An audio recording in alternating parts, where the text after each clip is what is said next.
Hey folks, we're back, and I'm your host BKP, and we're at Circuit World here in Blue Ridge, Georgia. This is the All-Star Political Panel, and you know, we're getting a little closer to elections. Well, now you have to, close to elections is 3 years out, you know, but we are getting closer to elections, and as we get closer, we'll have from time to time some guests stop in that are in the know of what's happening out there.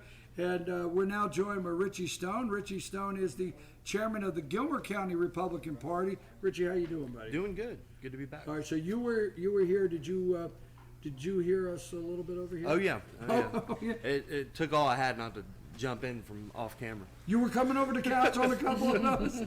What did we talk about before we get into Georgia politics and the scholarship fund for Gilmer County Republican Party? What exactly were we talking about here that you had the most interest in? Well, really all of it, but toward the end with the ballot access, I think that's very interesting. How a lot of these states, you know, what Jane brought up, right? And, you know, I'm a big American history guy, and it sounds a lot like what Democrats in 1860 did to Abraham Lincoln, taking him off ballots. He was absolutely I didn't know that. off of all the southern states removed him. He was not on the ballot, and it's like a repeat of it. It's pretty interesting. It's interesting. How'd that go? And, He won. He won. Yeah. Right, so but, how'd that? You know. but he only got about 39% of the popular vote, and you got to wonder if that's not part of it. If Trump wins again, that they can still knock down that popular vote total and keep on with the same narrative of. It's unfair. Especially in California and New York. If he's not on the ballot there. But this is something as far as history that you've been looking at, that Jane brought up, and we've been looking at, of ballot access, and they are actually serious about getting They're serious. him off the ballot. Absolutely. And I think the states do have the ability to do that, which brings up a Whoa. whole other question or another point about the Electoral College and the whole abolish the Electoral College crowd, that these are state elections, and if it were to be a popular vote, what's say, you know, to stop the states from keeping people off the ballot just so they would win a national popular vote. While you're on, go ahead. There are some states also going to, you know, we're going to put all the people in the electoral, whoever wins the electoral gets all the votes from the electoral college. Popular. Yeah. Yeah. I think Colorado is that. Illinois is working on that. Colorado, and in fact, they are up to, and what is the presidency, 270? Yes. Yeah. 270, right? To win. There are states, and I think that's what Bruce is bringing up, and I think this parallels what you and Jane brought up earlier, great topic. There are states that are actually saying, hey, we don't care. Whoever wins the popular vote nationally, not in your state, we will give all our electoral votes to that candidate.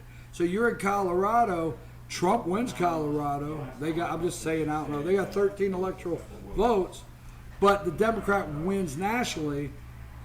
They say, okay, to heck with you, and you wanted Trump in our state.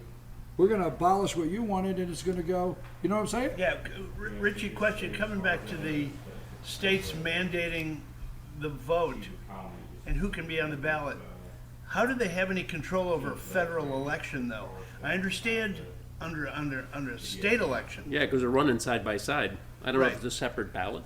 Well, Well, the the president. the feds could mandate a separate ballot if they wouldn't That's an put them on the option. state ballot.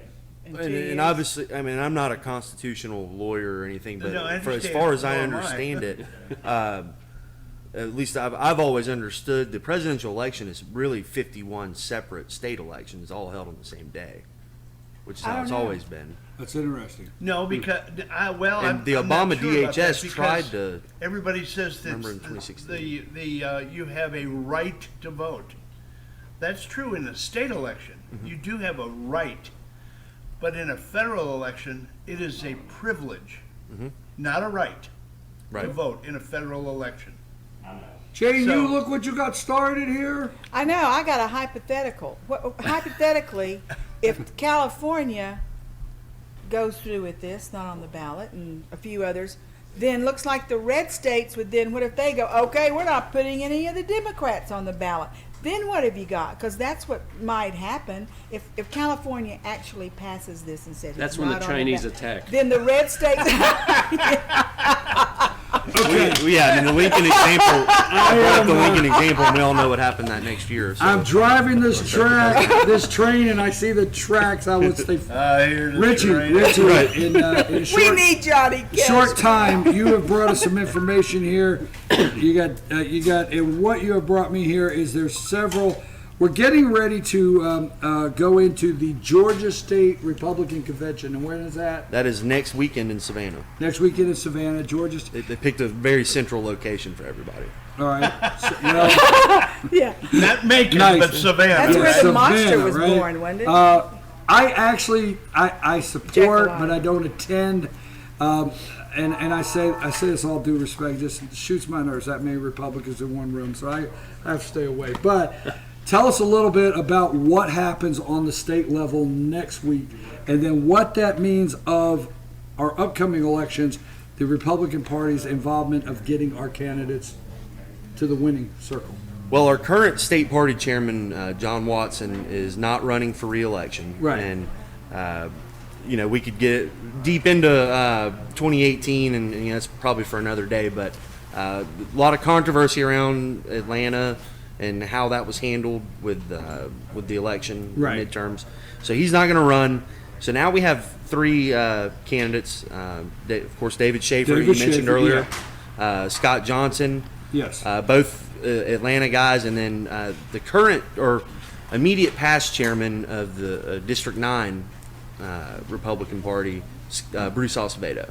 And those three are going to go at it, and it's going to be interesting because the delegate count, or the delegate allocation, is based on margin of victory in voting for Republican candidates in 2016 and population. So North Georgia, for instance, is outweighed. I'm trying to think of the best way to describe this. Our vote count at the state convention is worth more than it would be in a statewide race. Does that make sense? Yes. Absolutely. So it's going to be interesting to see if Schaefer and Johnson split the Atlanta vote, and that could open the door for Bruce Acevedo. So it's going to be exciting, but really just a whole lot of pomp and circumstance and hurry up and wait. Well, let me ask you this That sort of question. thing. Right now on the Democrat side, they're saying, hey, Democrats are saying we may go with Biden because the real question is we want to do what we have to do to beat Trump. Now, when it comes to the state level, could there be a consensus on the chairman of the Republican Party for Georgia being the decision being made?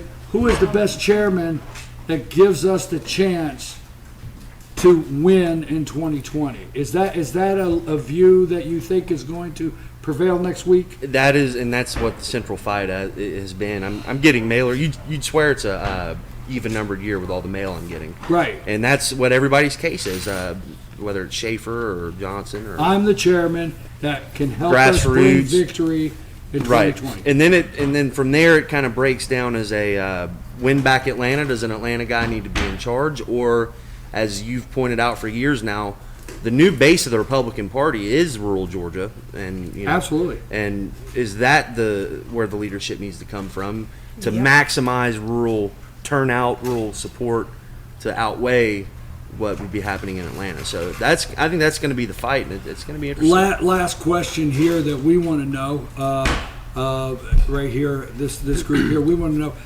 know.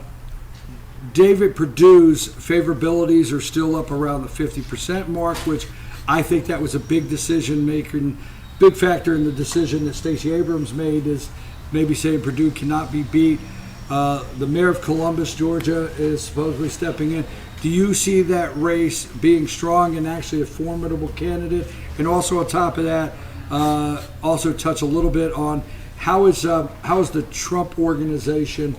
Is it already in gear in Georgia? What are you seeing on those two fronts as far as our senator race and the presidential? Well, the second question first. Yes, the Trump folks are heavily involved in Georgia. They have Georgia circled. They understand that it is a swing state, especially after what happened in 2018 with our governor's race. We're seeing a lot of the Women for Trump organization already going on. They're naming county chairwomen for Women for Trump. really going at it hard, especially in the 6th and 7th congressional districts where we're going to Those are going to be open. big time, yeah. I mean, not open. 6 is not open. That's Macbeth. Is that Lucy it? McBath, Lucy Macbeth, and we want to get that back. right. And the 7th is that Woodall? Or no, who was? Woodall, who is He is retiring. retiring. Okay. And Senator Unterman, I believe, is declared, and I can't remember the other lady's name, but she was an executive with Home Depot, I believe. So So that's we got gonna a be couple interesting. congressional districts along with the Senate race and the presidential race, and things are gearing up. Absolutely, and as far as Senator Perdue goes, one thing I'll say about that family is they don't lose. You know, Pretty good point. so I think Stacey Abrams was wise to stay out of that one. I think Senator Perdue has more crossover appeal, especially in Metro Atlanta with his business acumen and country club type message, if you will, when he has to, and on top of being a Trump conservative. So Can I ask a question? Sure. What is the Republican Party doing to target black and Hispanic voters? the economic message, and one It's pretty strong. one very, very interesting data point that is not been talked about a lot. I think I think you definitely talked about it, but when you look at the 2018 results for the governor's race in Georgia, Middle Georgia, the old Cotton Belt as they call it, it looks like a belt across the state of Georgia. You could always see a clear blue line. In 2018, Brian Kemp flipped many of those states or counties, and Baldwin County, for instance, Milledgeville, Georgia, where there's a liberal arts university. It's majority minority, and they had a highly contested mayoral race the year before where a black candidate unseated a white candidate, the white incumbent mayor. Brian Kemp only lost that county by 50 votes. Yeah, he's right. Yeah, I remember that one. And that's also where Trump had been to campaign the Sunday before the election. So what caused it, I don't know, but you don't win those counties without a significant improvement with black voters. So there is something's some, working. There is some trend like that And black and big time. Hispanics are coming. I do to the, like Yeah. the economic message because the media is not letting us know this. But if you look at the recent data on unemployment, job creation, 50-year lows, and then you break it down, women are the employment for women, Hispanics, black. I mean, so economic message. Especially in rural America. Richie, I want to thank you. We're going to have to go, but I want to get to what we brought Richie in for.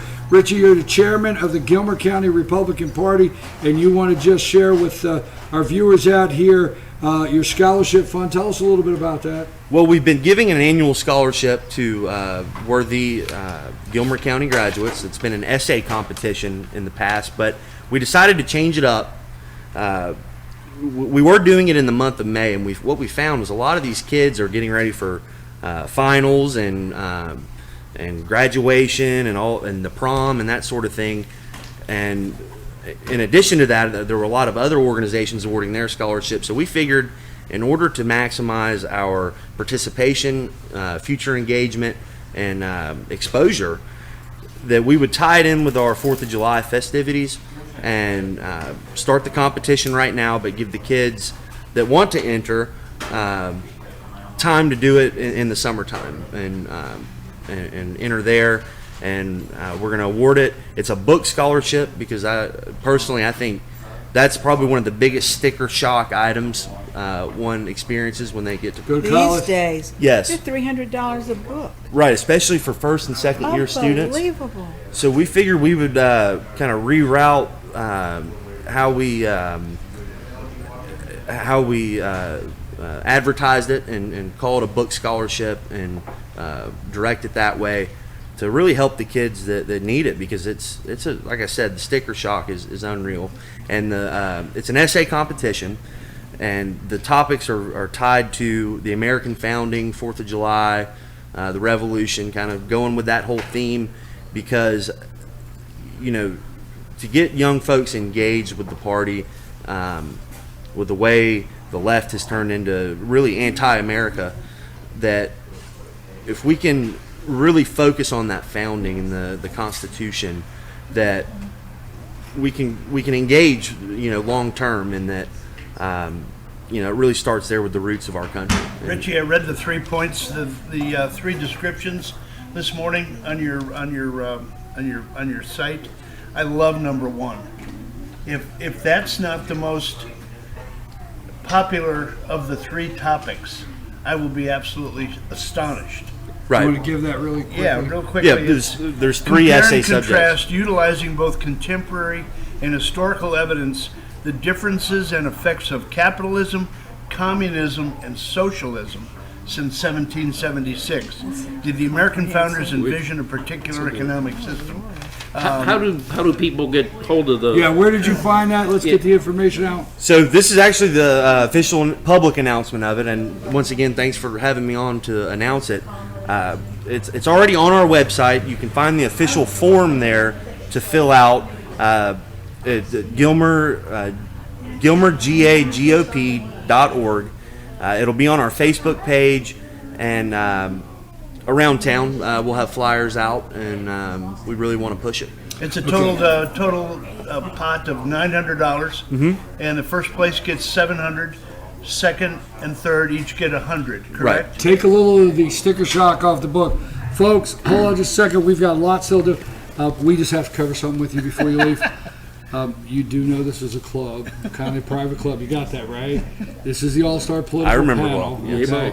Now, when you leave today, we'll go in executive session. Okay. But we may vote to have you back. Okay. Would you do that and give us some of these updates from time to time? Sure, absolutely. Appreciate it. Anytime. Wish you well. I want to get you, I want to do it now. I'll get in touch with you as soon as next week's over. The following week, immediately, I'm going to get you in the studio, and we're going to do like an hour on the convention, what's going on. You got it? Great, yeah, I'll get pictures and Go that ahead. kind of stuff too. I don't remember the name of the book. About 5 years ago, I read it. It has a red cover. And this guy says, I'm going to explain fascism, socialism, communism, and let me tell you, it all does this, and it is an incredible, that could be some resource. I wish I could help you, but if they went to Amazon and did, those Maybe kids by can next find it. week. Do- you can do have we- Yeah, it. maybe by next week Do I'll we have know it. her well enough? Were you watching the wheels turning? Oh yeah. Yeah, folks, we've got to go. I know we're used to winners and losers, and they prepare for that. And I apologize, but I am so sorry. I know you guys are going to send me emails. Fan mail's going to blow up. Yeah, But you're right. Bruce, Bring go it on. ahead. If you could do it in 10 seconds. I can't. There you go. So there you go. My loser is Hank Johnson. Hank Johnson, one loser. You got a loser? Loser, California. California, you got a loser? No. No. You got one winner? The Braves bullpen loser. Oh my gosh! All-star political panel. North Georgia Senior Living immediately after this with Jesse Barton and our pet of the week. We got to rush. We'll be right back.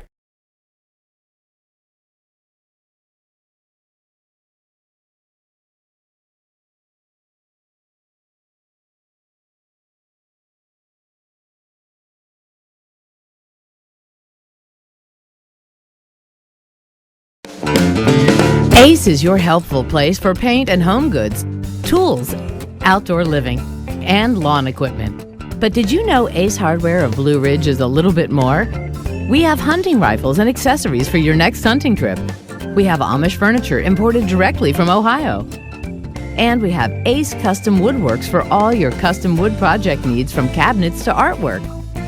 Ace Hardware of Blue Ridge. We have your new house in stock.